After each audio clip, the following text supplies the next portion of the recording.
Ahí está, ahí comenzó a grabar. Bueno. Hola, ¿qué tal? ¿Cómo va? Vamos a comenzar con la clase de hoy. Estábamos en la unidad 5, ¿no es cierto? A ver, nos vamos a ubicar bien. Ahí está. La unidad 5, ¿sí? La semana que viene sería el práctico. Bien, habíamos visto Kant, la estética trascendental de Kant, donde hay un único mundo fenoménico. ¿Por qué hay un único mundo fenoménico en Kant? A ver. Pregunté.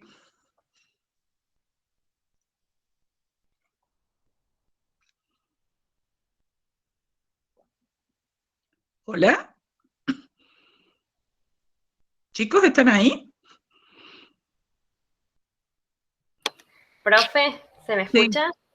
Sí. Por lo que vimos en la clase pasada, entiendo que hay una sola universalidad porque, digamos, los fenómenos se van a organizar a partir de las mismas estructuras que vendrían a ser el espacio y el tiempo. Bien. Son singulares. Bien. ¿Sí? Entonces, hay un único mundo fenoménico porque esas formas son universales. ¿Sí? Bien. Sin embargo, Kant nos aporta algo tan nuevo para la época, ¿no es cierto?, que todavía de allí lo tomamos, ¿no? O sea, tiene una fuerte influencia. Ay, disculpe, pero estoy... Bien.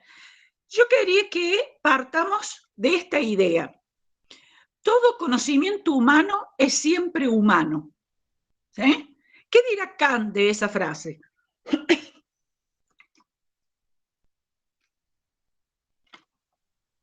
A ver. Estaría de acuerdo, profe. Estaría de acuerdo, muy bien. ¿Y por qué estaría de acuerdo?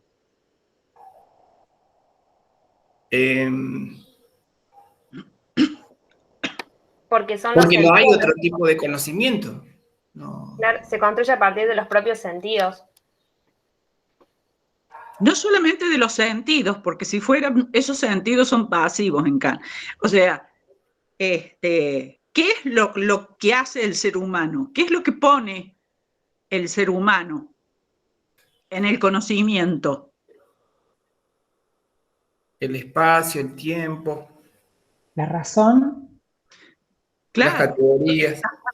todas las formas a priori las pone el ser humano, no las obtiene de la experiencia, sino que son lo que configuran la experiencia. ¿Se entiende eso? ¿Están ahí? ¿Eso se ve? Sí, profe. Bien, entonces, es importante que eso lo noten, ¿sí? Entonces, todo el conocimiento humano es siempre humano porque Kant no habla del conocimiento en sí, sino que habla del conocimiento humano. O sea que hay un relativismo en Kant, ¿sí? El conocimiento es relativo al ser humano.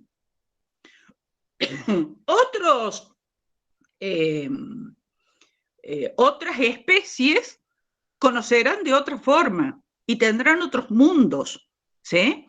Entonces, mi mundo no es el mismo que el mundo de los murciélagos, ¿se entiende? Entonces, y yo puedo saber cómo conoce un murciélago y casi que no. Hoy con la ciencia, la biología, cómo ha avanzado, podemos tener algunos indicios, pero la experiencia sensible del murciélago yo no la puedo tener. ¿Se entiende? Porque no tengo las estructuras que tiene el murciélago. ¿Se ve?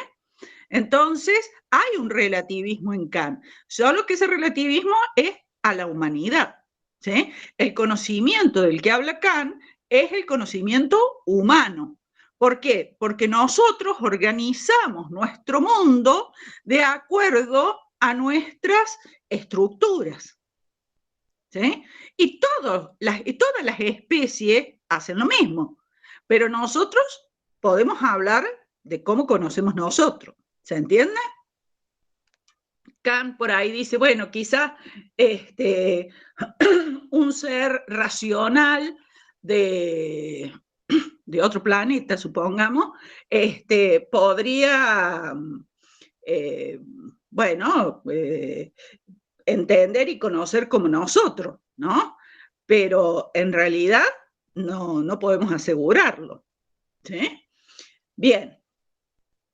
Entonces, habíamos visto el espacio y el tiempo, ¿sí? Esas dos exposiciones que Kant hace sobre el espacio y el tiempo. Y ese espacio es un espacio, ese espacio y ese tiempo son espacios humanos. No es espacio y tiempo que son en sí, que están fuera de nosotros, sino que son espacio y tiempos humanos. Bien, y entonces ese espacio y ese tiempo, cuando se unen o se imprimen a los datos de los sentidos, es que obtenemos el fenómeno. Entonces el fenómeno tiene una parte receptiva, pero tiene otra parte que es a priori, que la pone el ser humano, ¿sí? Y eso es lo que podemos conocer. ¿Se entiende eso? ¿Estamos hasta aquí? Bien. Sí, Bueno, fíjense que hoy toda la virtualidad, ¿sí? Estos espacios virtuales que se hicieron posible tecnológicamente, la tecnología tiene que tener, para que sea posible, algunos conceptos que la hacen posible, ¿sí? Y sin Kant nada de eso hubiera sido posible, ¿sí? Sin Kant, porque justamente al sacar el espacio de la naturaleza y ponerlo en el sujeto, abre la puerta, si bien en Kant es universal, pero ya abre la puerta para que podamos jugar con esos espacios, ¿sí? Y podamos imaginar otros espacios, ¿se entiende? O sea que en eso es importante que veamos el valor de esta concepción. Bien. O sea que este espacio, el espacio kantiano es como un espacio virtual, solo que es universal, ¿no? Después vimos Kuhn, ¿sí? En Kuhn, ¿cuántos mundos fenoménicos hay? Tantos como comunidades. Tantos como comunidades, exactamente. Esos mundos fenoménicos dependen de las matrices disciplinares. Es decir, que, ¿se acuerdan que en Kuhn decíamos que las personas viven, o sea, si están en comunidades diferentes, ¿sí? Viven en mundos diferentes. ¿Por qué viven en mundos diferentes? Porque han aprendido a ver de un determinado forma. Es decir, que ya cuando vemos, ya empezamos a organizar de acuerdo a nuestra educación, de acuerdo a pautas culturales. Entonces, fíjense ustedes que hay una relación en Kuhn entre sensación y educación. ¿Cómo? Bueno, hoy no sé qué me pasa, tengo todas las alergias juntas, así que me van a disculpar. Bueno, a ver, quiero que me expliquen ustedes, ¿cómo ven en Kuhn la relación entre sensación y educación? Es una, la imagino como una relación más bien lejana, tenue. ¿Por qué lejana y tenue en Kuhn? Entre sensación y educación. Sí. Al menos en el texto que leímos de él, no se lo voy a comparar con el otro texto de Le Breton. No, bueno, pero antes de pasar al Le Breton, quedémonos en Kuhn. Quiero decir, profe, ahí sí hay una presencia, ahí se ve un cuerpo que no se ve en Kuhn, digamos. A ver, ¿y por qué no lo ves en Kuhn? ¿Por qué no lo ves en Kuhn? Lo veo como más mental. es algo más de un encuadre mental, de pertenecer a una comunidad, digamos, es como que es eso lo que determina la mirada. No sé si... No estás entendiendo bien Kuhn. Recuerden que Kuhn teníamos, ¿se acuerdan los elementos de la matriz disciplinar? ¿Cuáles eran los elementos? Teníamos los modelos ontológicos, después teníamos las generalizaciones y guía, teníamos los valores y teníamos los ejemplares. Y los ejemplares eran el elemento más importante. ¿Por qué son importantes los ejemplares para Kuhn? Porque son lo que les da el contenido empírico a las leyes. Y los ejemplares no son mentales, ¿sí? Los ejemplares son las prácticas efectivas de cómo se resuelven problemas, ¿sí? Recuerden que Kuhn, el conocimiento es resolución de problemas. Entonces, esa resolución de problemas, ¿sí? Es lo que se hace siguiendo los modelos de los ejemplares, que son los modelos exitosos de la resolución de problemas. O sea, que Kuhn no es para nada mental. Hay una práctica muy importante en Kuhn, que es la que le da contenido empírico. Y entonces, ¿cómo se dan esa educación? El estudiante, digamos, que ha sido educado en esos, digamos, en esos ejemplares, tiene que aprender a percibir similitudes.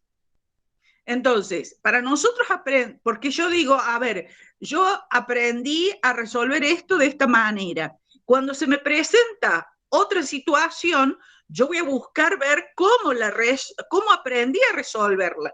Entonces, tengo que ver qué similitudes hay entre esta nueva situación y la situación que yo ya resolví o que otro resolvió. Entonces, ahí empezamos a ver similitudes y podemos aplicar el modo de resolver que ya tuvimos a esta nueva situación. ¿Se entiende?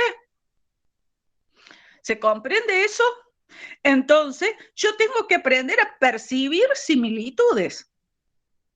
Y ese aprendizaje es la base, digamos, de cómo sirven los ejemplares. Entonces, es muy importante esas similitudes en la enseñanza de la ciencia.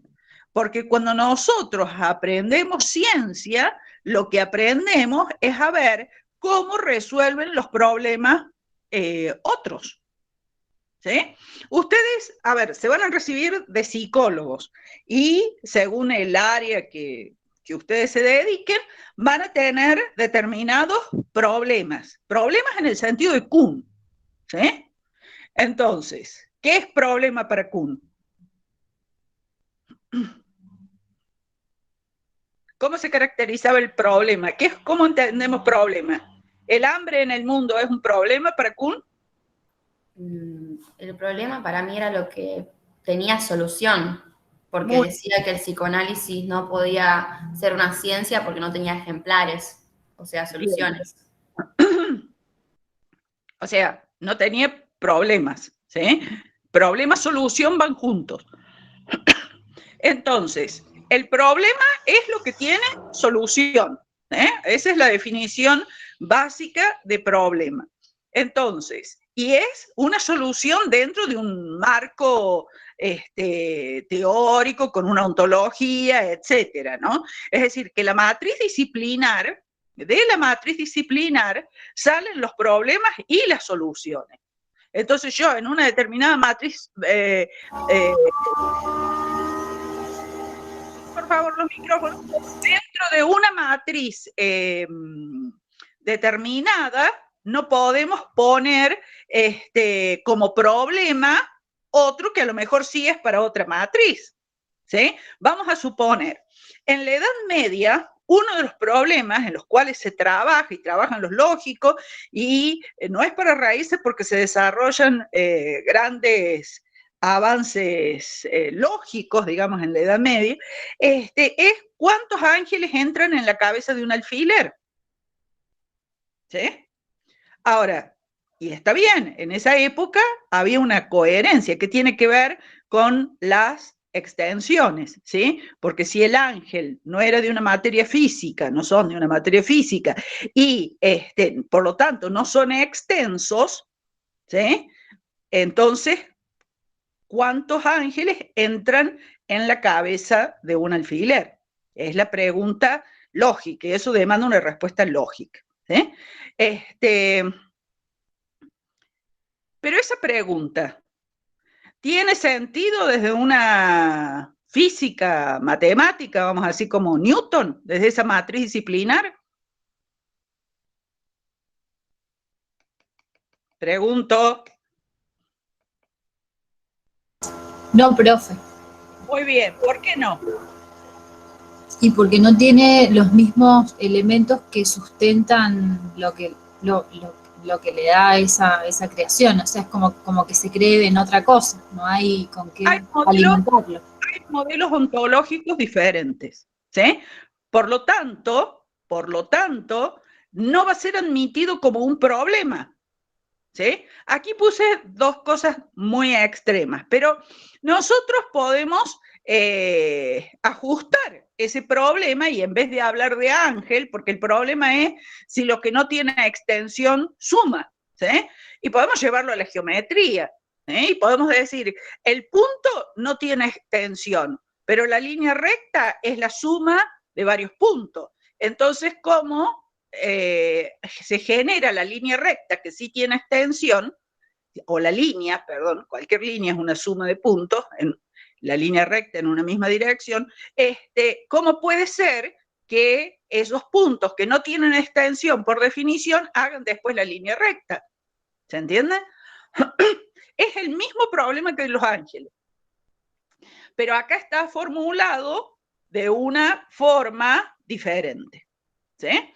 Entonces, eso, digamos, lo tenemos que ver siempre al problema dentro de una matriz disciplinar, porque a lo mejor otras comunidades con otras matrices disciplinares ni siquiera aceptan el problema, ¿sí? No ven eso como un problema. ¿Se entiende? Por lo tanto, la solución tampoco. Entonces, el problema es lo que tiene solución y está determinado tanto el problema como la solución por la matriz disciplinar. ¿Se entiende? ¿Estamos hasta ahí? Entonces, el científico no se pregunta o no tiene como problema la cura del cáncer.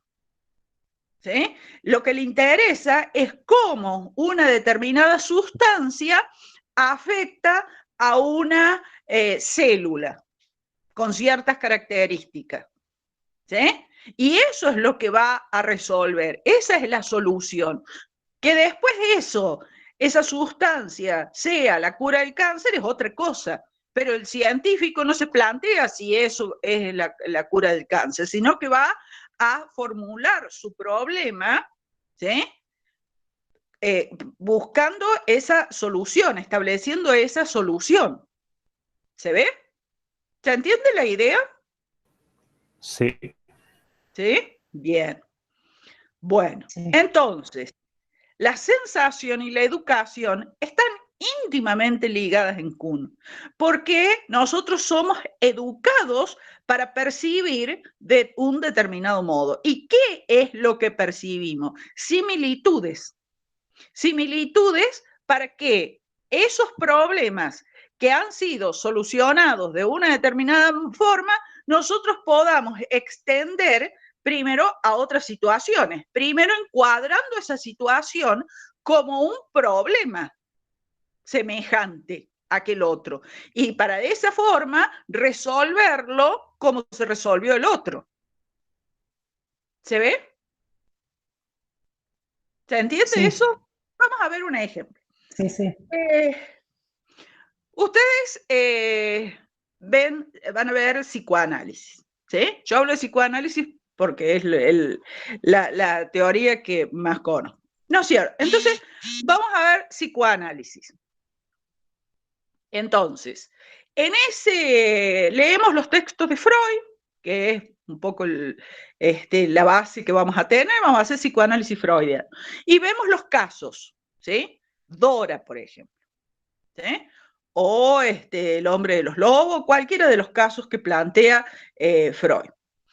Cuando nosotros leemos eso, ese caso es un ejemplar, aunque le duela a Kuhn. Ese caso es un ejemplar, ¿sí? ¿Por qué? Porque nos plantea problemas, ¿sí? Y ese problema nosotros lo vemos cómo Freud lo resuelve, ¿sí? El problema que plantea concretamente en Dora es el problema de la histeria, ¿sí? Y cómo, digamos, se identifica la histeria, ¿sí? No es, mucha gente dice, ay, sí, Freud pone esos casos y son pocos para... No, porque Freud no saca de los casos la teoría, sino que con la teoría plantea los casos. Ni siquiera importa si Dora existió o no, que sí existió, pero ni siquiera ese es el punto, ¿sí? Ni siquiera importa si Dora se curó o no, ni siquiera importa eso.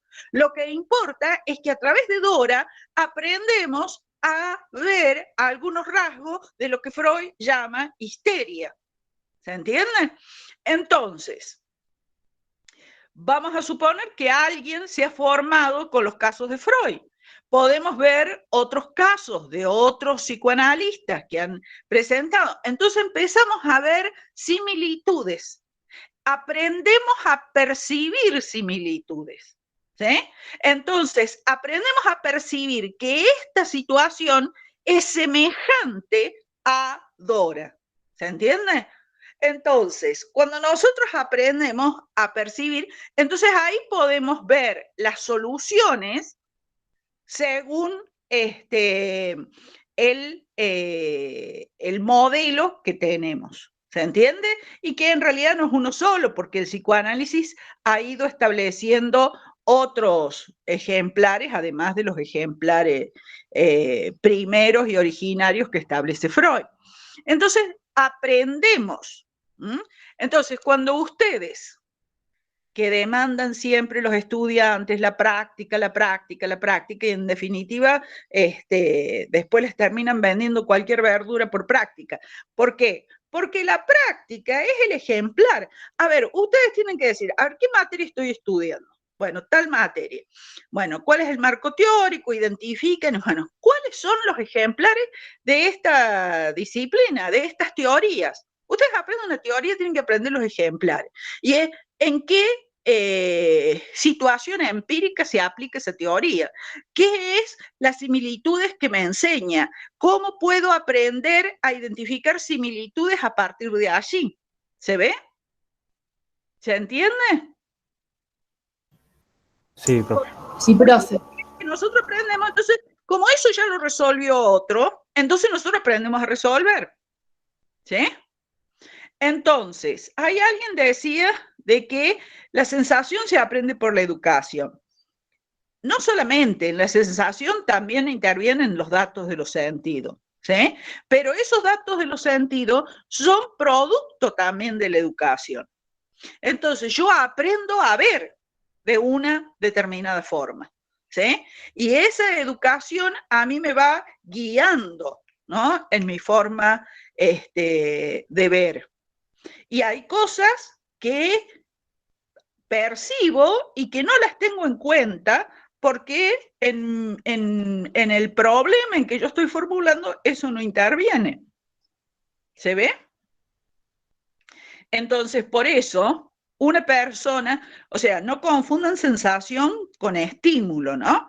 Entonces, una persona puede tener, vamos a decir, dos personas que vienen de comunidades diferentes, pueden tener el mismo estímulo, ¿sí?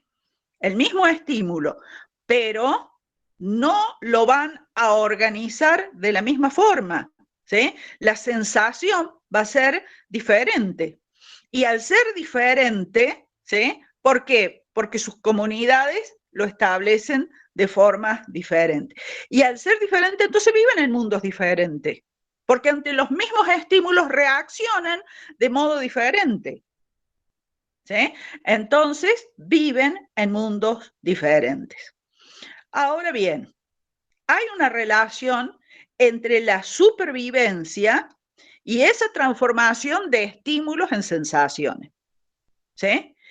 ¿Por qué? Porque, ¿cuál es la función primera, más primaria de la sensación? La supervivencia, ¿sí? Vamos a suponer que nosotros tuviéramos anulado el olfato, que hay casos, hay enfermedades que la persona pierde el olfato, no solamente por el COVID, puede ser por algún daño cerebral, etc. Es un riesgo, ¿sí? Nosotros no nos damos cuenta, pero a nosotros el olfato nos avisa si hay peligro. Por ejemplo, si hay olor a quemado, ¿sí? Entonces, si yo dejé una pava en el fuego y me olvido y empiezo a sentir olor a quemado, voy a decir, ah, me voy a acordar, hay algo en el fuego, hay algo que se está quemando. Olor a pérdida de gas, por ejemplo, ahí como dice Silvina, muy bien. Entonces, el olor me avisa. El gas, en realidad, no tiene olor. Se lo ponen a propósito para que uno pueda detectar cuando hay pérdida de gas, ¿sí? Entonces, eso es un dato que nos sirve a nosotros, un dato del sentido que nos sirve para advertirnos si hay peligro. ¿Se entiende? Bien, entonces, si yo no, en ciertas condiciones, a ciertos estímulos los transformo en sensaciones porque me avisan de un peligro, ¿sí? Entonces, esa sensación es una ganancia para ese grupo. ¿Se entiende? Porque si yo no hubiera transformado ese dato en una sensación, no lo podría identificar. Nosotros estamos bombardeados de estímulos sensoriales, ¿sí? Luces, colores, pero no estamos percibiendo todo, ¿sí? No tenemos sensación de todo. Entonces, es selectiva nuestra sensación. Y nosotros aprendemos, ¿sí?, a ver cuáles son aquellas que seleccionamos. Si yo les digo, bueno, ahora escuchen ese estímulo y vamos a ver qué sensación, y bueno, ahí ustedes van a decir, ah, sí, ¿eh? Entonces, eso es importante, digamos, para la supervivencia. Por lo tanto, la educación, cuando nos ayuda a transformar estímulos en sensaciones, también se vuelve una herramienta de supervivencia. ¿Se entiende eso? ¿Estamos hasta ahí? Bien. Sí. Sí. Bueno, entonces, y en ese sentido, habrá culturas que en su contexto natural están en una situación de mejor supervivencia que nosotros. Por ejemplo, si nosotros nos agarran, nos suben a un avión y nos dejan en la Antártida, ¿sí?, y nunca, no sabemos, no provenimos de la Antártida, y bueno, probablemente no vamos a sobrevivir. ¿Por qué? Porque hay muchos estímulos que nosotros ¿qué vamos a sentir? Vamos a ver todo blanco y frío, ¿sí? Pero una persona que sabe, que conoce, va a poder distinguir distintos tipos de blanco porque aprendió a hacerlo, ¿sí? Porque sabe que en esas sensaciones hay información que le sirve para la supervivencia. Entonces va a aprender a distinguir en qué lugares se puede pisar, en qué lugares no, ¿se entiende? Entonces ha aprendido, digamos, a transformar estímulos en sensaciones en función de la supervivencia, ¿sí? Entonces, por ejemplo, ahí Mateo pone el caso de los esquimales. Entonces, eso, digamos, es fundamental que ustedes entiendan esa relación entre la educación para la supervivencia. Y cuando vamos ya a la educación, claro, entre un perro y un lobo, muy bien. Y la educación en la ciencia tiene esa base también, ¿sí? Entonces, en la ciencia aprendemos también a ver similitudes. Y esas similitudes también nos dicen qué solución tenemos. Entonces, así como para la supervivencia en un determinado contexto nosotros aprendemos a ver similitudes, ¿sí? Entonces, por ejemplo, supongamos, estoy inventando, por ejemplo, que vamos a o un esquimal o a la Antártida, o sea, en algún lugar, digamos, que nosotros no estamos habituados, entonces hay alguien que nos enseña y nos dice, mira, cuando la nieve se pone de este color y es de tipo de nieve, entonces tené cuidado porque pasa esto. Entonces, si nosotros pues estamos solos y vemos, pero esta nieve que estoy viendo ahora es similar a esa otra, ¿sí? Entonces, aquí puede haber este peligro que me señala. Entonces, nosotros aprendemos a ver, ¿sí? Lo mismo con las plantas, las que se pueden comer, las que no se pueden comer.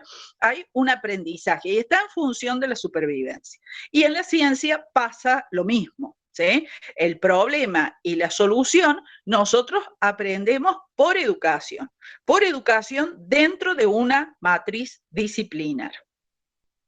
Entonces, para Kuhn hay múltiples mundos fenoménicos, ¿sí? Y ese mundo fenoménico, cada mundo fenoménico, tiene que ver con la educación, de cómo los estímulos se han transformado en sensaciones. ¿Sí? ¿Vamos hasta ahí? Y no hay ya formas universales, salvo que digamos, bueno, no sé, la educación, pero la educación no es universal, sino que la aprendemos, ¿sí? ¿Estamos hasta ahí? Sí, profe. Bien. Profe. Sí, profe. Sí, Marcos. Sí, yo pertenezco a una comunidad científica, ¿no? y tengo determinadas sensaciones frente a determinados estímulos. O sea, todas esas sensaciones que yo experimento, ¿tengo que darle el valor de supervivencia, digamos? Y te O sea, no, todo lo que vos, o sea, lo que te da la supervivencia es todo lo que vos has sido educado para aprender, ¿sí? Si querés sobrevivir en el mundo científico, sí. A ver, por ejemplo, volvamos al caso de Dora, ¿sí? Si yo soy un psicoanalista, voy a aprender a ver, según estos modelos, y voy a reconocer como problema la histeria y la solución, digamos, que establece, o sea, el inconsciente, que sería la solución, la forma en que se soluciona ese problema. Ahora, si nosotros cambiamos de matriz y vamos a una matriz neurológica,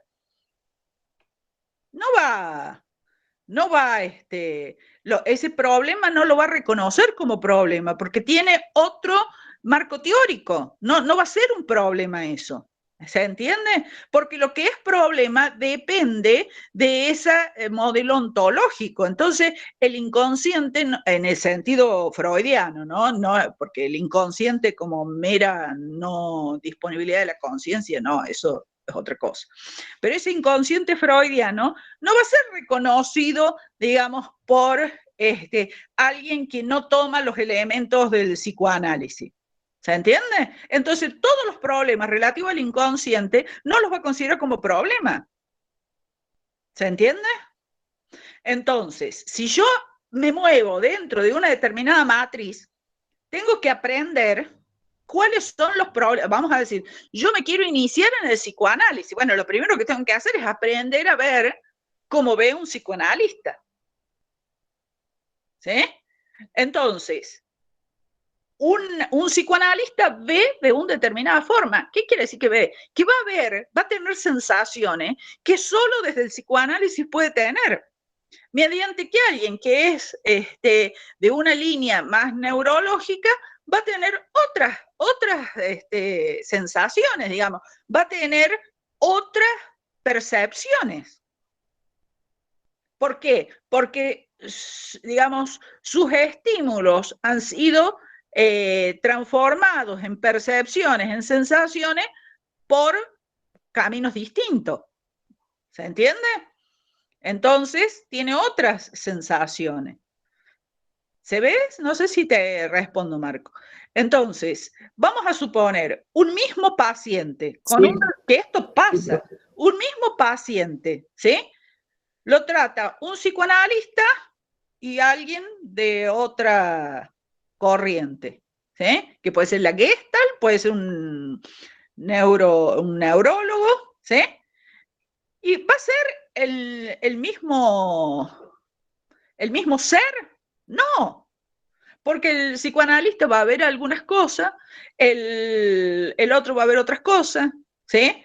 Y no van a ver, ni siquiera lo van a construir como un mismo problema. ¿Se entiende? ¿Se ve eso? Pienso que por ahí, porque supervivencia me suena a mí todavía como muy fuerte. Entonces me pregunto si no es pertenencia o si no es una supervivencia en sentido muy amplio, social, No, pertenencia en el sentido de poder ser parte de un grupo. No, vos aprendés a supervivir viendo como ven, esto es la supervivencia en el sentido más primario, ¿no? En un lugar, en un hábitat, vos aprendés a sobrevivir o sea, viendo lo que ven los del lugar, ¿sí? Entonces eso te va a ayudar. Ahora, esa supervivencia, digamos, también se lleva, es la base de la supervivencia, de lo que sería la relación entre sensación y educación en la ciencia. ¿Sí? Es la misma estructura, la misma lógica, ¿no? En un sentido. Y además, si vos querés sobrevivir digamos, en la comunidad psicoanalítica, tenés que aprender a ver cómo ven los psicoanalistas, si no, no te vas a entender, no vas a poder sobrevivir ahí. Eso ya sería una supervivencia social. ¿Se entiende? Entonces, el vínculo entre la sensación y la educación en Kuhn es muy fuerte. Es muy fuerte para que, para que los estímulos se transformen en sensaciones. Hay, digamos, todo un proceso de educación, de cultura en el medio, ¿sí? Porque los sentidos, bueno, captan los estímulos, pero para que ese estímulo, y es lo que les digo, estamos rodeados de estímulos, pero nosotros seleccionamos, ¿sí? Nuestra mente selecciona aquellos y esos son los que se transforman en sensación. ¿Estamos hasta aquí? Y la sensación, bueno, si alguno ha hecho yoga alguna vez, se puede dar cuenta cómo las sensaciones por la meditación se pueden modificar. ¿Sí? El típico ejercicio de meditación, de ir teniendo las sensaciones de distintas partes de nuestro cuerpo, es como, digamos, la sensación se va obteniendo allí a partir de donde la mente focaliza. ¿Se ve? Entonces, sí, ahí, mano, está bien. Entonces, sí, Marco. Entonces, hay un vínculo entre sensación y educación. Y hay personas que la sensación claramente es distinta de las nuestras, porque tiene, digamos, viene de una cultura distinta, ¿sí? Una educación diferente. Y eso en las prácticas, en las mismas prácticas, se ve mucho, ¿sí? Si ustedes han hecho algún otro tipo de práctica, uno a veces, cuando la maestra o el maestro nos muestra algo, dice, ¿y cómo te diste cuenta? Y bueno, es porque el otro ya tiene el ojo educado para eso, ¿sí? Si uno hace, por ejemplo, mosaicismo. Yo una vez hice un taller de mosaicismo y la profesora dice, no, acá te entra esto, pero yo dije, pero ¿cómo te diste cuenta de que ese recorte entraba justo y tan perfecta? Y bueno, porque ya tiene educada la mirada, ¿no? Bueno, entonces, eso, digamos, es lo que justamente, bueno, sí, si alguien es músico, ¿sí? Va a tener distintas en el arte, pero no solamente en el arte, en la ciencia. Lo que veíamos de poder identificar lo que vemos, o sea, si yo me pongo frente a un microscopio, no voy a entender nada de lo que veo. Necesito que alguien me enseñe a ver a través de un microscopio. ¿Sí? Entonces alguien me va a decir, esto es una célula, esto es un tejido, esto, ¿se ve? ¿Se entiende? Entonces, aprendo a ver según el mundo en el que vivo. O sea, según la comunidad en la que vivo. ¿Estamos hasta acá? ¿Entendemos, Kun? Sí, profe. Bien. Sí. Entonces, Le Breton, ¿sí?, empieza a poner otro elemento, va a reconocer, igual que Kuhn, ¿sí?, lo social, la educación, la cultura, ¿no? Y esta idea de que cada sociedad va a dibujar la organización sensorial y va a decir, bueno, y no podemos reducir la percepción sensorial, no podemos, digamos, reducirla a lo neurológico, a lo fisiológico, porque el cuerpo humano no es solamente fisiología. Entonces, eso es importante, sino que tiene que haber un sentido, ¿no? Y le da importancia al cuerpo, ¿no? El cuerpo acá empieza a tener una relevancia que no está en Kuhn, ¿sí? Si bien en Kuhn el cuerpo está, pero solamente es a través de los estímulos, ¿sí? Pero aquí empieza a aparecer un cuerpo. Aquí es importante en Le Breton el cuerpo, porque va a decir la condición humana es corporal. ¿Y qué quiere decir eso? ¿Qué quiere decir que la condición humana es corporal?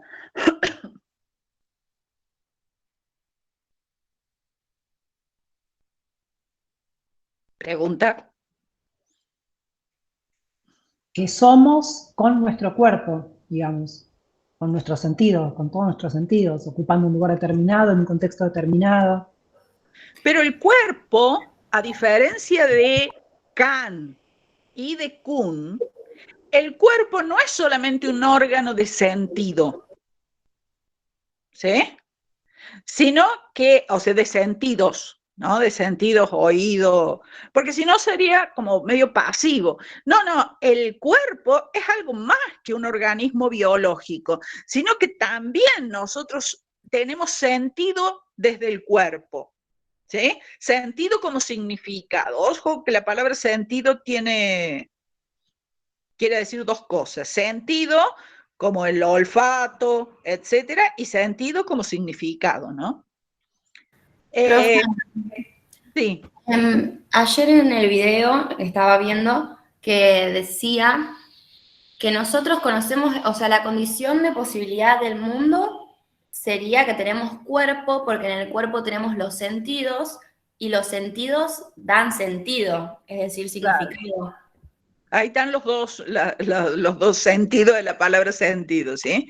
Los sentidos dan sentido, porque esos sentidos no son pasivos, ¿sí? Son educados y dan significados, producen significado. Y no podemos reducir entonces esos sentidos fisiológicos solamente a la fisiología. Entonces, la condición humana es corporal porque nosotros, digamos, nos vinculamos con el mundo como cuerpo. Pero ese cuerpo no es un organismo biológico, es un cuerpo atravesado por significados.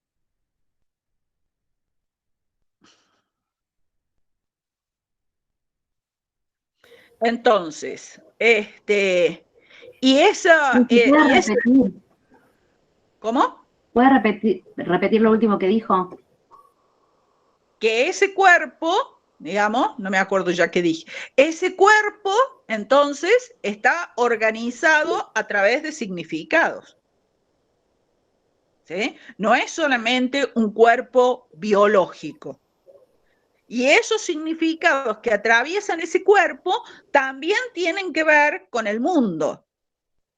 Entonces, no podemos pensar, ¿qué significa que la condición humana es corporal? Que no podemos pensar el ser humano sin el cuerpo. O sea, fíjense, cuando Descartes dice pienso, luego existo, deja el cuerpo de lado, ¿sí? Y pone su humanidad en esa mente, ¿no es cierto? En ese pensamiento. Y no, acá es todo lo contrario. Acá no podemos pensar la condición humana, o sea, muchos autores han dicho la condición humana es la racionalidad, ¿sí? No, acá la condición humana es corporal. No podemos pensar en definir la condición humana sin tener en cuenta el cuerpo. ¿Se ve? Como Y nos da es el mundo y sin el mundo no hay y cuerpo sería entonces.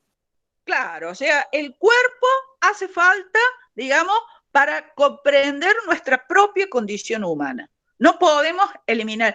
Ahora, ese cuerpo, podemos pensarlo de distintas formas.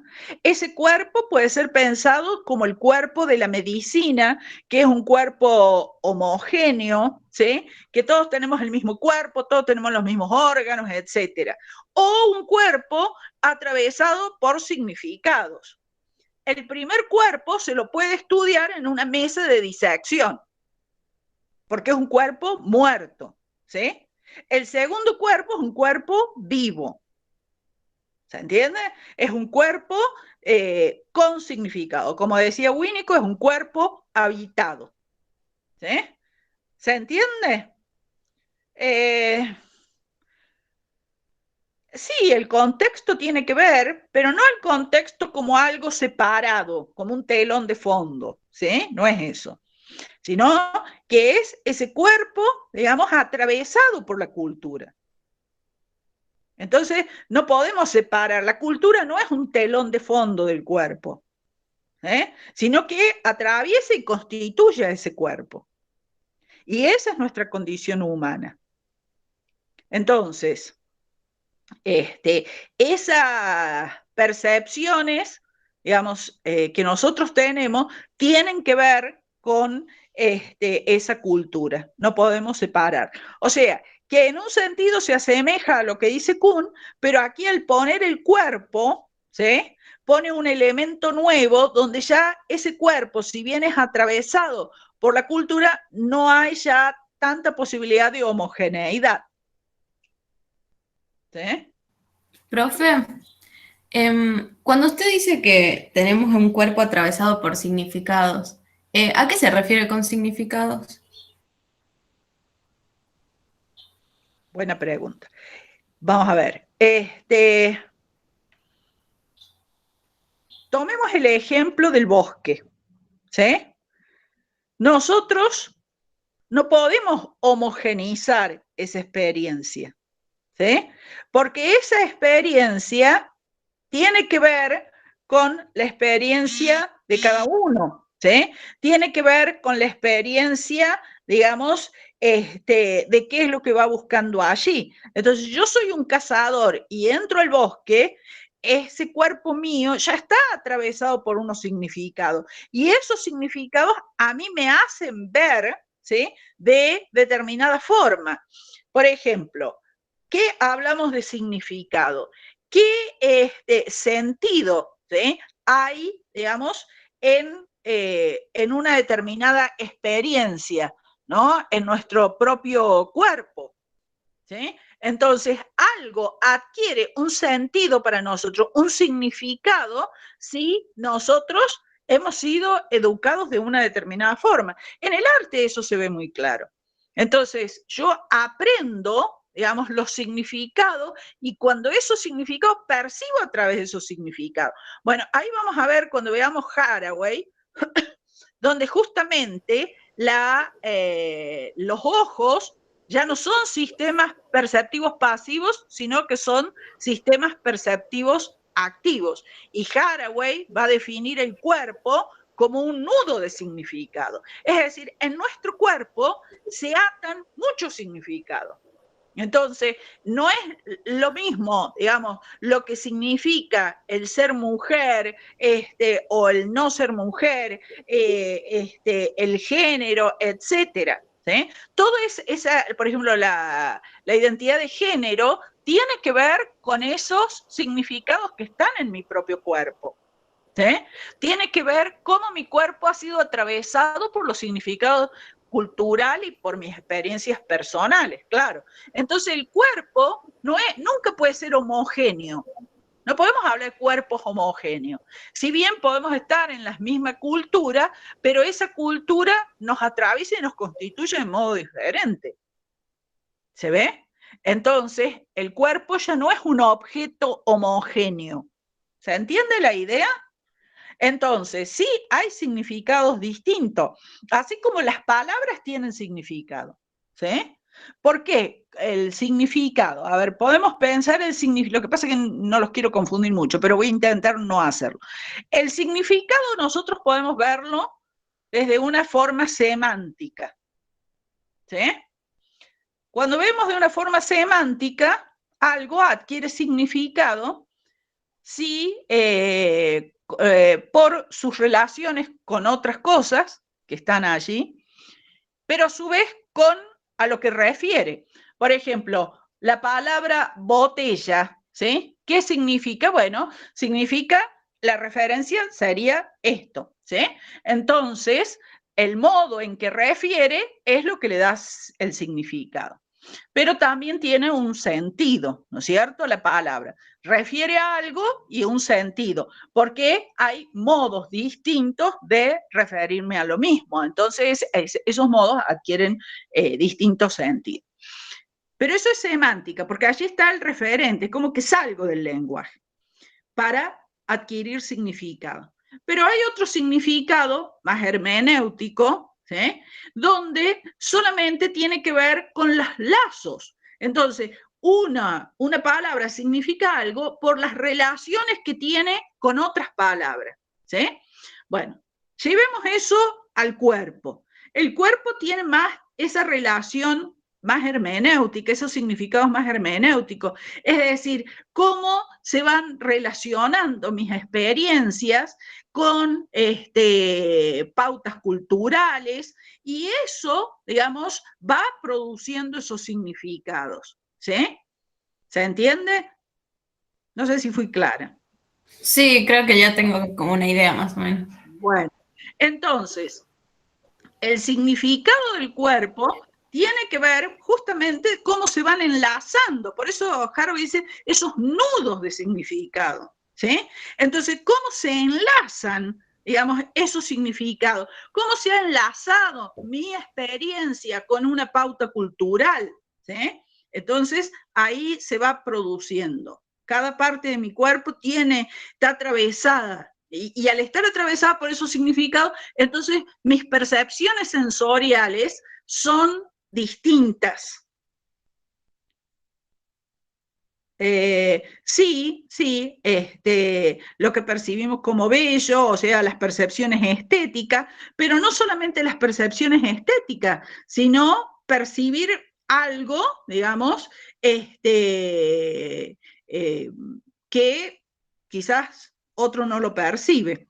Maximiliano, vos habías planteado ahí alguna pregunta y se me perdió. Si la puede formular.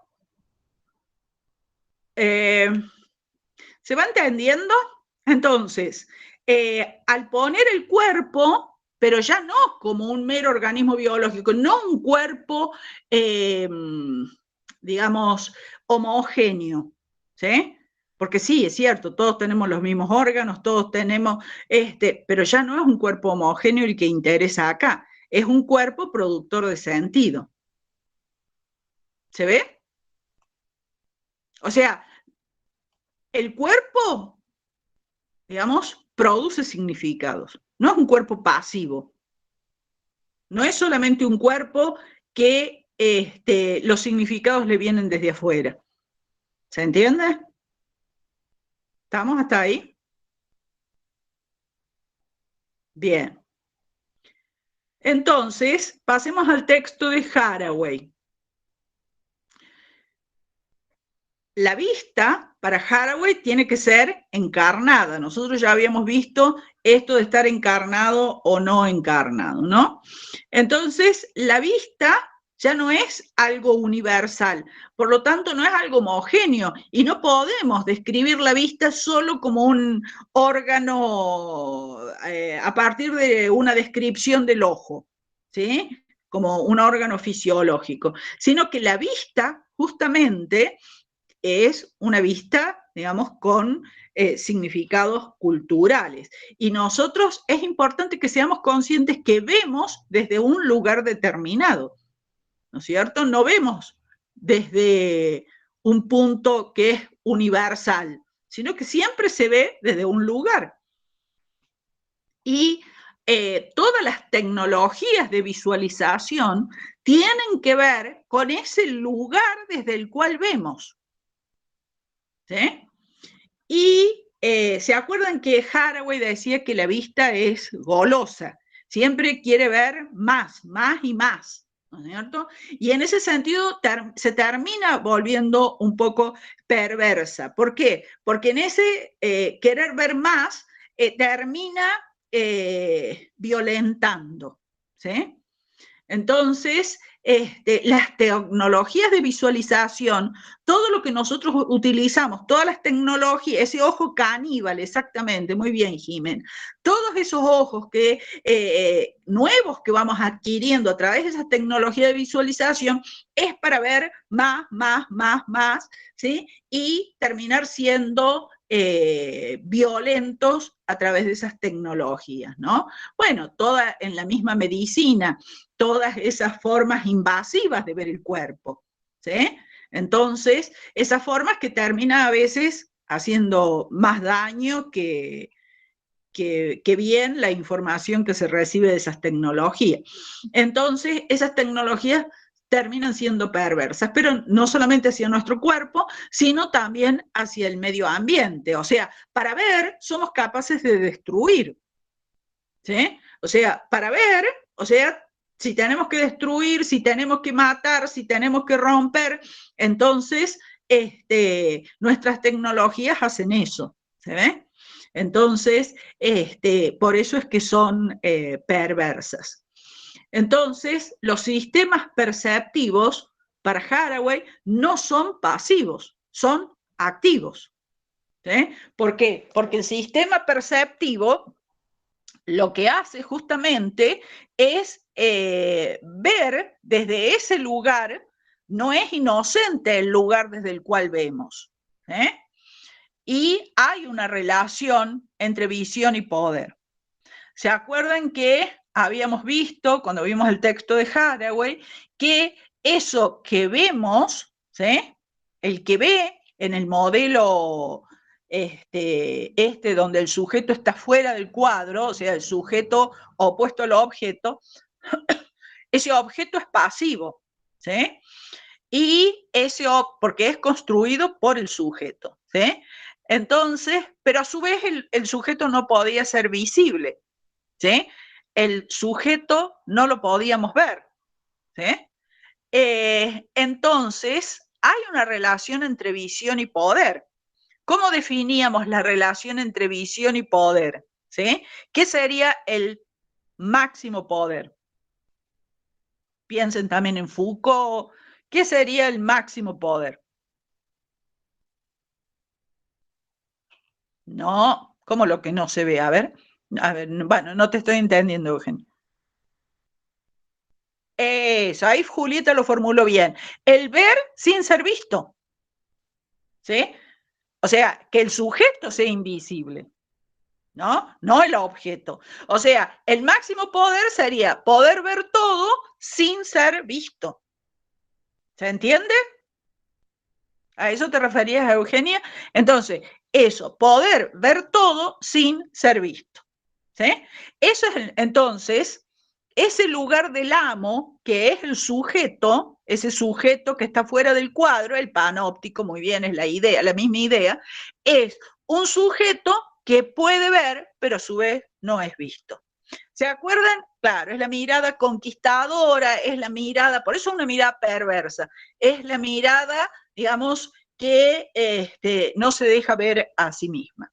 Entonces, eso, digamos, es justamente lo que siempre hay que tener presente, la relación entre visión y poder. Bien, vamos a ver el tema de la identidad. Sí, muy de las redes sociales, ¿no? Exactamente. Vamos a ver el tema de la identidad y de la autoidentidad. ¿Por qué Haraway dice que la autoidentidad es un mal sistema visual? Chicos, tengo que hacer, bueno, esto de dar clases desde la casa es realmente un... Tengo que atender la puerta. Los dejo un minuto, pero con esta pregunta. ¿Por qué? Ay, hoy ha sido un día, ¿por qué la autoidentidad sistema visual? Para que a la vuelta... No se escuchó, profe, la pregunta. Bueno, después las... La pregunta es, ¿por qué la autoidentidad es un mal sistema visual? En Haraway. Que alguien la anote rápido antes que nos olvidemos.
¿Cuánto es?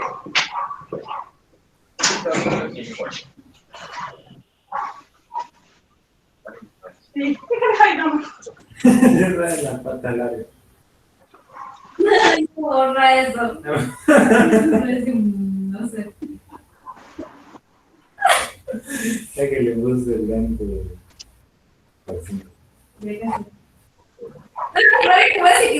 No existe, que solo existe un pie. Dale, gracias. Chao, te veo. Gracias a vos.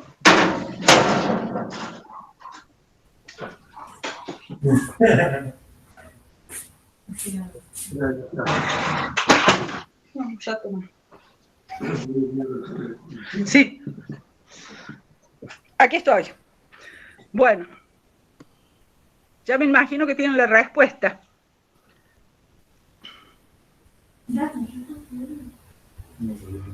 ¿Qué quiere decir autoidéntico? Empecemos por ahí. Ay, no. Igual a sí mismo. Que mantiene una identidad, o sea, igual a sí mismo, pero que mantiene una identidad que se mantiene, ¿sí? Que se mantiene en el tiempo. Esa identidad y mantener esa identidad, ¿por qué es un mal sistema visual? ¿Qué quiere decir eso? Porque, o sea, ella rechaza la idea de que un sujeto sea autoidéntico, si no mal recuerdo, porque esa es la posición de dominación y tiene que ver con lo desencarnado y lo trascendente. Muy bien, Martina, excelente, ¿sí? La identidad tiene que ver con eso, ¿no? ¿Y por qué la identidad? ¿Por qué la identidad tiene que ver con el poder, con un sistema de poder?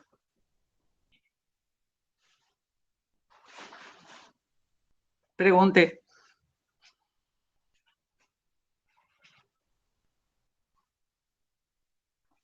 ¿Cómo se relaciona esto de la identidad? Ahí Martina lo dijo perfecto, pero vamos a desarmar eso así lo entendemos. ¿Por qué la identidad se mantiene como en relación con el poder?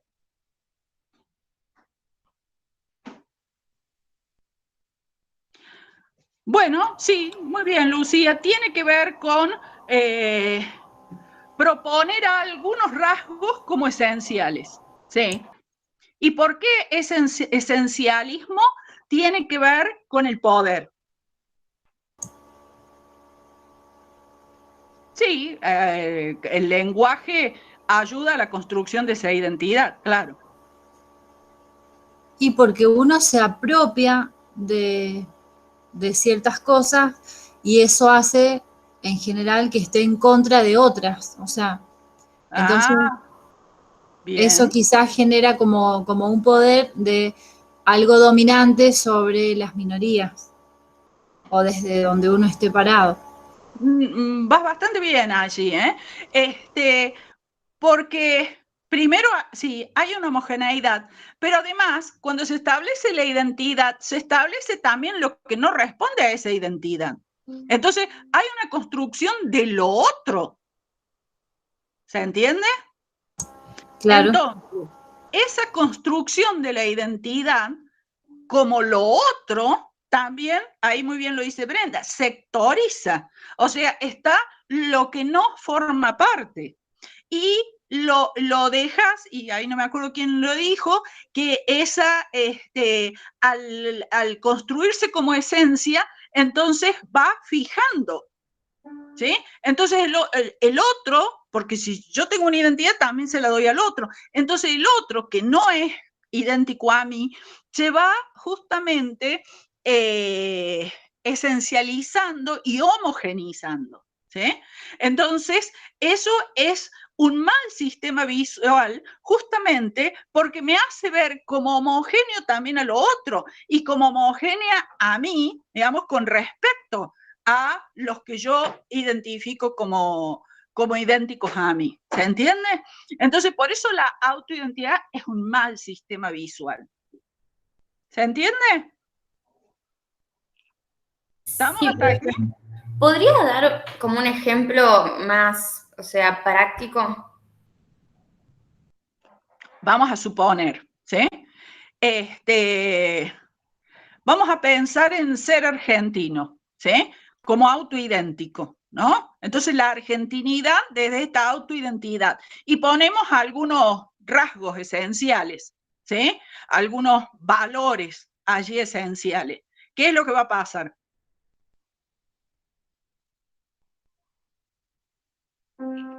Y que voy se va a pensar lo argentino solamente por eso que se está describiendo que es ser argentino. Y probablemente van a quedar afuera muchos argentinos. ¿Sí? Exactamente, ahí lo que dice Brenda. Los que no tengan esos rasgos no van a ser reconocidos. Y vamos a quedar fijos también en un modelo, no vamos a poder salir de ese modelo. ¿Se entiende? Claro, esos rasgos se fijarían y si nosotros queremos salir de esos rasgos, si queremos modificar, entonces no, porque atentamos contra la argentinidad. ¿Se entiende? ¿Se ve? Entonces, por ejemplo, no sé, que la autoidentidad pase a ser a través de, no sé, lo gaucho, que es una identidad que a mí me molesta bastante. ¿Por qué? Porque es un modelo eso, que no tiene nada que ver con la gente que vive en el campo, o sea, es un modelo, es un estereotipo, ¿sí? Que es patriarcal, que es colonial, que es especista, ¿sí? Entonces, cuando nosotros queremos deconstruir eso, no, estás atentando contra la cultura nacional. ¿Se entiende? Y exactamente, y eso produce todas las injusticias contra las comunidades indígenas, ¿no? ¿Se entiende? Que por eso quizás el error es buscar lo argentino. Entonces, por eso es un mal sistema visual, tratar de ver, lo veo desde la Argentina. No, lo vemos desde el lugar donde yo estoy. No es lo mismo ser argentina si vivo en Capital Federal, que si vivo en Córdoba, que si vivo en La Puna, ¿sí? Hay distintas formas de argentinidad, si se quiere. ¿Se entiende? Entonces, Bueno, ¿cómo dialogamos en esas distintas perspectivas? ¿Se ve? ¿Se entiende? Por eso ella dice una óptica, o sea, un sistema visual, como una política de posicionamiento. ¿Sí? Entonces, tenemos que construir una óptica, o sea, ¿cómo vamos a ver? Como una política de posicionamiento, reconociendo desde dónde vemos. ¿Qué es una política de posicionamiento? ¿Qué sería una política? Claro, es una política donde se blanquea el lugar de donde se viene. ¿Sí? Horrible la palabra blanquea. Pero digamos, donde se hace manifiesto de dónde estamos viendo. ¿Sí? No es neutro el lugar desde donde vemos. ¿Sí? Entonces, fíjense que ella plantea que las luchas sobre lo que va a ser considerado son versiones racionales del mundo. O sea, perdón, estoy leyendo mal. Ella dice, las luchas sobre lo que será considerado como versiones racionales del mundo son luchas sobre cómo ver. ¿Sí? Fíjense, ¿no? O sea, ¿qué es lo que vamos a considerar una versión racional del mundo? ¿Sí? La nuestra, la de los mapuches, ¿sí? La de otro pueblo indígena, son todas versiones del mundo, o sea, concepciones del mundo, ¿sí? Pero la lucha entre esas concepciones son luchas sobre cómo ver. ¿Se entiende la idea? Entonces, lo que vamos a considerar racional o no es cómo vamos a ver o no. Y entonces nosotros cuando nosotros decimos eso no es algo racional, ¿sí? Cuando nosotros decimos eso no es algo racional, lo que estamos diciendo es que eso es un modo de ver errado, ¿sí? Estamos devaluando un modo de ver. ¿Y cómo lo decimos? Ah, no es racional. Yamila, no entiendo tu pregunta. Si la puedes comentar. Algo en el párrafo que usted acaba de leer, antes de eso dice, quizá esta idea pudiera ser aprendida en otra frase, la cuestión de la ciencia en lo militar, las luchas sobre lo que será... Claro, porque habla de lucha, ¿sí? Por eso lo lleva. ¿Sí? Okay. Entonces, las luchas, ¿sí? Es justamente sobre, o sea, ¿qué es lo que está en pelea en las luchas? ¿Qué es lo que se pelea? A ver, ¿quién tiene la versión racional del mundo adecuada? ¿Sí? Eso es lo que está en lucha. Pero eso es modos de ver. Entonces, por eso dice, cuando yo quiero devaluar a alguien a una visión, digo, no es racional. Entonces, lo racional lo utilizo para justificar un modo de ver que no es el mío. Y yo me pongo en un lugar en el cual mi sistema visual, ¿sí? Es el perfecto. ¿Se entiende?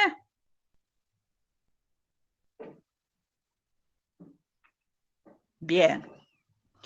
Entonces, esa es la idea principal de Haraway. Entonces, Haraway vemos que aquí pone otro elemento, que es esa relación con el poder, que no estaba en Kuhn, que no estaba en Kant, y que aquí, ni en Le Breton, por lo menos en el texto que tenemos en Le Breton, pero sí está en Haraway, ¿no? O sea, relaciona el poder, la visión, el ver al poder, ¿sí? ¿Estamos hasta aquí? ¿Sí? Y además, todo, digamos, por ejemplo, el colonialismo tiene que ver con imponer un modo de visión, ¿sí? Entonces, el colonizador impone su modo de ver, ¿sí? Al colonizado. El capitalismo impone su modo de ver, ¿sí? Y el especista también impone su modo de ver, porque nosotros creemos que el modo de ver humano es superior al modo de ver de los gatos, de los perros, de los pájaros, de los árboles. ¿Se entiende? Entonces, también todas estas formas de poder y de opresión están ligadas a políticas de posicionamiento, en el sentido de que no se reconoce que son políticas de posicionamiento, ¿sí? Pero se ven desde un lugar, ¿sí? Se ve desde un lugar, y desde ese lugar que se considera superior es que se devalúa todo otro modo de ver. Y ahí están todas las formas de opresión, se derivarían de allí. ¿Se entiende? ¿Estamos hasta ahí? Bien. Sí, profe. Bueno, Sí, entonces, para terminar, vamos al texto de Freud. ¿Sí? Habíamos visto, ahí tienen ¿cómo se llama? El video de Franco, que está muy bien, y ya tenemos varios elementos. Habíamos visto que Freud toma de Kant una concepción de ciencia, ¿sí? Que es esta idea de que tiene que haber una base fenoménica, ¿sí? O sea, el objeto se construye sobre una base fenoménica. Sí, muy bien, María Luz, lo que dices de la epistemología del sur es correcto. Entonces, Freud toma eso de Kant, pero tiene un problema, porque Kant siempre habla de los objetos externos, ¿sí? O sea, de los objetos, digamos, empíricos que están fuera de nosotros. Entonces, ¿cómo vamos a hablar de fenómeno psíquico? Para hablar de fenómeno psíquico, tenemos que hacer un cambio. Entonces Freud tiene que hacer allí una trampita, porque Freud quiere seguir siendo kantiano, pero tiene que, para reconocer que hay un fenómeno psíquico, tenemos que decir que en el fenómeno psíquico están las dos partes que en el fenómeno, digamos, empírico fuera de nosotros. O sea, en el fenómeno físico. En el fenómeno habíamos dicho que había dos partes. ¿Cuáles eran? ¿Cuál era la materia del fenómeno? ¿Pregunta? ¿El noumeno, profe, o no? No, la materia del fenómeno, fenómeno. En Kant, ¿cuál es la materia del fenómeno? Sí, ¿qué es lo que lo constituye el fenómeno? ¿Estructura del tiempo? No, esa es la forma del... Los datos de los sentidos. Los datos de los sentidos, muy bien. La materia, esos chicos, esas preguntas las tienen que tener así. La materia del fenómeno es los datos de los sentidos. Y la forma del fenómeno son las formas de espacio y tiempo. ¿Sí? Bien, o sea que tenemos que tener materia y forma. Vamos ahora a lo psíquico. ¿Cuál va a ser la materia del fenómeno psíquico? ¿Sí? ¿Y cuál va a ser la forma? Freud tiene que poder identificar una materia y una forma. Si la materia del fenómeno físico, digamos, son los datos de los sentidos, esos datos de los sentidos dependen de órganos, ¿sí? Que nos dan los datos, la vista, el oído, ¿sí? Entonces depende de esos órganos. Entonces nosotros, para tener datos de sentido, necesitamos de un órgano, ¿sí? Y un órgano que perciba hacia adentro, ¿sí? Y ese órgano va a ser en Freud la conciencia, ¿sí? Claro, el órgano va a ser el órgano, o sea, la conciencia, va a ser lo que la vista, el ojo, es al fenómeno físico, ¿sí? Entonces, la conciencia se transforma en ese órgano, ¿no es cierto? Entonces, la conciencia va a funcionar, digamos, igual que los órganos de los sentidos. ¿Se entiende la relación entre órgano y conciencia? Bien, entonces, ¿y qué datos nos va a dar esa conciencia? Porque vamos a ver, el ojo me da datos. ¿Qué datos? Colores, formas, ¿sí? esos datos. El oído, ¿qué datos me da? Agudo, grave. Bueno, ahora, ¿qué datos me da la conciencia?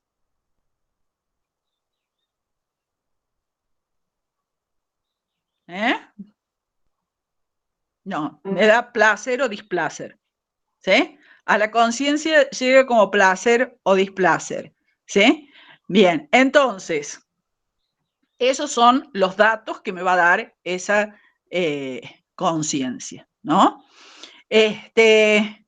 Y lo importante acá es que necesitamos de un órgano de percepción. Entonces, la pregunta fundamental aquí es ¿por qué Freud necesita de un órgano de percepción? ¿Qué me dicen ustedes? ¿Por qué necesita postular a la conciencia como un órgano de percepción?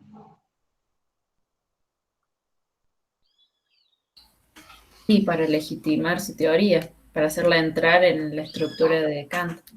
Eso, lo segundo que dijiste está perfecto. Para que entre dentro de la estructura de Kant, para justificar exactamente el inconsciente y para justamente poder decir que el psicoanálisis es ciencia. Porque está tomando como modelo de ciencia el modelo kantiano, pero el modelo kantiano requiere de la base fenoménica. Perfecto, Brenda. Hoy Brenda está totalmente lúcida, ¿sí? Entonces, eso es lo que necesita Freud.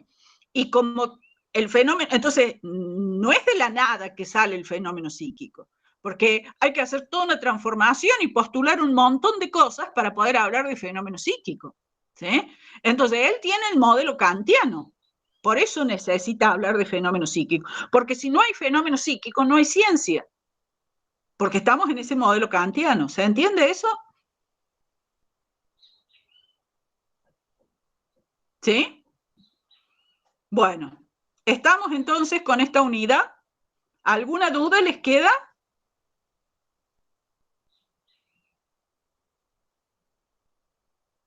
No, profe, entonces para Freud, ¿también habría solo un mundo fenoménico?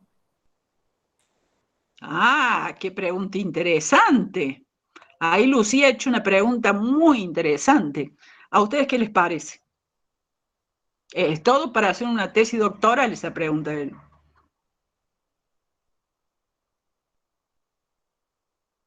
¿Qué opinan ustedes? A ver, María ¿Puedes Luz. repetirla, porfis? ¿Cuántos mundos fenoménicos hay para Freud? Considerando el fenómeno psíquico, el mundo fenoménico psíquico. Y si es kantiano, uno solo. Como Ajá. universal, digamos. Bien. A ver.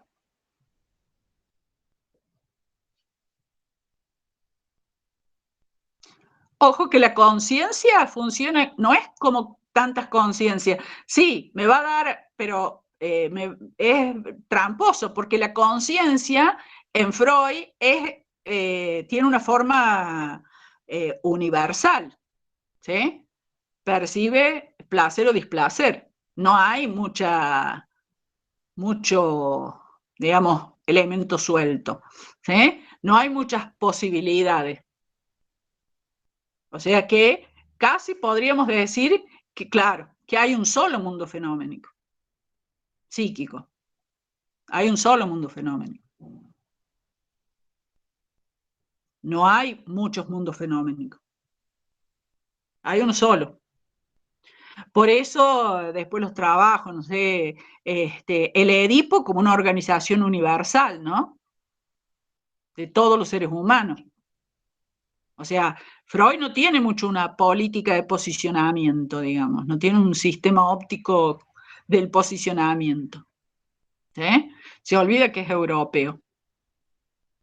Bien, estamos hasta acá, pero muy bien la pregunta de Lucía. Para demostrar esto habría que escribir todo un trabajo. Bueno, ahí pueden después escribir un trabajo sobre eso. ¿Otra cosa? ¿Alguna otra pregunta así, como la de Lucía?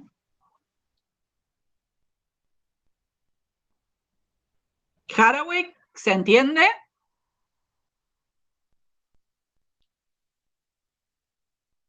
Haraway, ¿alguna duda? No pierdan de vista la noción de objeto de Haraway, ¿no? La noción de objeto, ¿se acuerdan la noción de objeto de Haraway?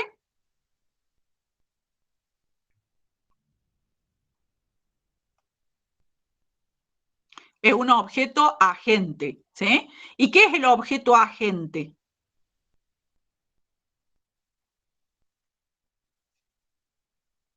Que es activo, ¿sí? No es un objeto pasivo. O sea que también ese mundo, digamos que también nos está observando, ¿sí? Que también hay una visión, una percepción. No alcancé a leer la pregunta allí que pusieron recién.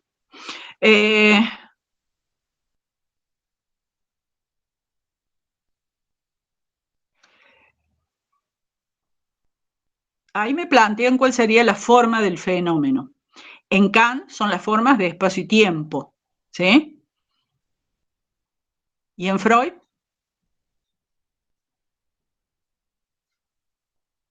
Y bueno, ahí sería toda la estructura psíquica, ¿no? El complejo de Edipo, ¿sí? Esa sería la forma. Que también esa forma es universal. Bien, ahí Martina dice el mundo con el que tenemos que conversar, ¿sí? Recuerden que Haraway, el elemento principal que pone es el diálogo, ¿no? El diálogo siempre en horizontalidad. Bien. Bueno, para terminar, yo les quería subir un video, pero no me lo autorizan, que es un video que hace un literato que también se dedica al cine, que es Beckett, ¿no? Y se los voy a contar.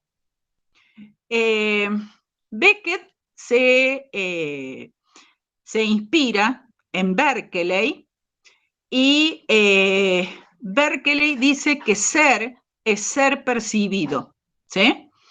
Ser es ser percibido. ¿Qué quiere decir? Que existo en la medida en que alguien percibe, ¿sí?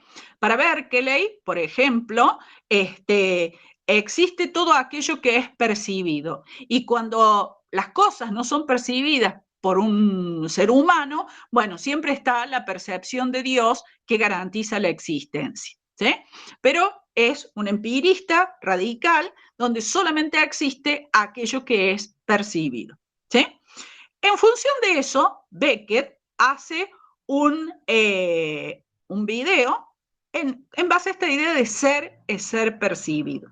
Fíjense que el ser no depende de algo independiente de la percepción, sino que para existir tengo que ser percibido por alguien. Entonces, este personaje de este video de Beckett decide suicidarse, ¿sí? Vamos a decir, si yo soy, mi ontología metafísica, digamos, es aristotélica y me quiero suicidar, bueno, me pego un tiro, me elimino, digamos, como entidad individual. Pero si ser es ser percibido, ¿cómo me voy a eliminar? ¿Cómo me tendría que eliminar? Matando al otro. No sé, a Dios. Bueno, eliminando la forma, eliminando lo que me percibe. Entonces el video se da de la siguiente forma. Este individuo entra en una habitación, ¿no? Y empieza a identificar lo que lo puede percibir. Hay un gatito, un perro, bueno, lo saca de la habitación, hay un pez, lo cubre, creo que hay un pájaro, también lo cubre a la jaula, o sea, ningún animal lo percibe, saca todo. Después hay un momento que encuentra unas fotografías de su vida y las rompe, ¿sí? Para que nadie pueda percibir a través de esas fotografías, o sea, y a través de eso rompe su historia, ¿no? Después, bueno, empieza a ver como ojos por todas partes, en la silla hay unas formas de ojos, y va ocultando todo lo que puede percibirlo. Y cuando ya parece que ha eliminado todo, frente a él, y él se queda sentado, frente a él se aparece como una duplicación de él mismo. Es decir, ¿qué es lo que no ha podido eliminar? Su ser. Su conciencia. autoconciencia, la autopercepción, exactamente, Martín. Es decir, que la autopercepción a esa no la pudo eliminar. O sea que no habría posibilidad de una especie de eliminación de uno mismo desde esta posibilidad, porque por más que eliminemos a todos, inclusive a Dios, digamos, no podríamos eliminar la autopercepción. ¿Sí? Es un video muy lindo, pero no sé, búsquenlo a ver si alguno lo puede. Yo lo tuve mucho tiempo digamos, en las páginas, pero después no nos dejó entrar más porque no estaba autorizado. Pero si lo pueden ver, es muy interesante este video de Beckett, que lo dirige él mismo. Bien, entonces, eso era como para finalizar ahí este valor de la percepción, ¿no? Y de la autopercepción y la identidad desde como sistema visual, ¿sí? Bien, ¿alguna otra duda?